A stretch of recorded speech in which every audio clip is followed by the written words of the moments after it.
Right, returning now is Lieutenant Colonel Hal Kempfer. Hal, thanks to Israel's defense capabilities, more often than not, catastrophes are avoided. Casualties are prevented because of Israel's ability to protect itself. For example, had the Iron Dome not been there, that Iranian missile strike would have caused devastation on that ski slope, and Israel would have been forced to respond in a harsher way. How significant are these defense mechanisms in preventing escalation? Well, Michelle, they're actually almost, you could say, the foundation of Israelis or of Israel's defense system. One of the biggest threats that Israel faces today is from ballistic missiles, whether short range, intermediate range, or potentially intercontinental ballistic missiles. What the Arrow 3 system does, obviously it's an improvement on the previous Arrow 2 system that's been around for quite some time, very successful system. The Arrow 3 allows for an intercept much earlier into the flight of the missile itself.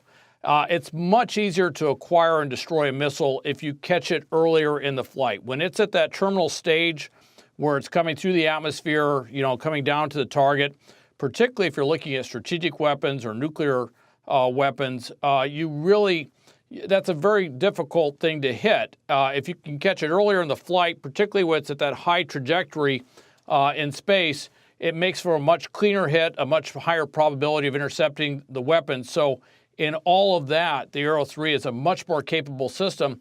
But with that said, it's a system. It's not just the missile itself.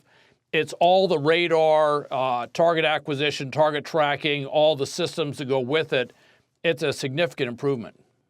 And it's so significant, Hal, because Israel's enemies are not striking out in terms of getting a casualty count because of lack of trying. And this allows Israel to display tremendous restraint and to prevent the escalations that we're all concerned about. And in speaking of escalation and heated rhetoric, the head of Iran's Air Force saying that the country is ready to fight Israel and destroy it. What do you make of that? How does Iran's military compare here? Well, I would say Iran boasts a lot, but they don't have the strike capability to really pull that off. They could send aircraft and they could send missiles or shoot missiles at Israel.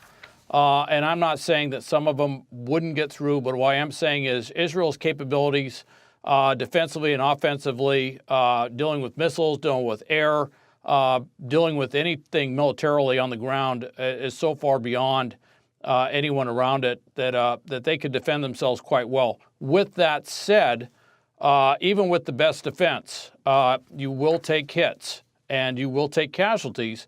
And Iranian rhetoric has been rather heated, overblown, and they have been behind strikes, as you mentioned. Yeah, not for lack of trying on the Iranians' part. Hal, thank you so much. Appreciate your analysis. Thank you, Michelle.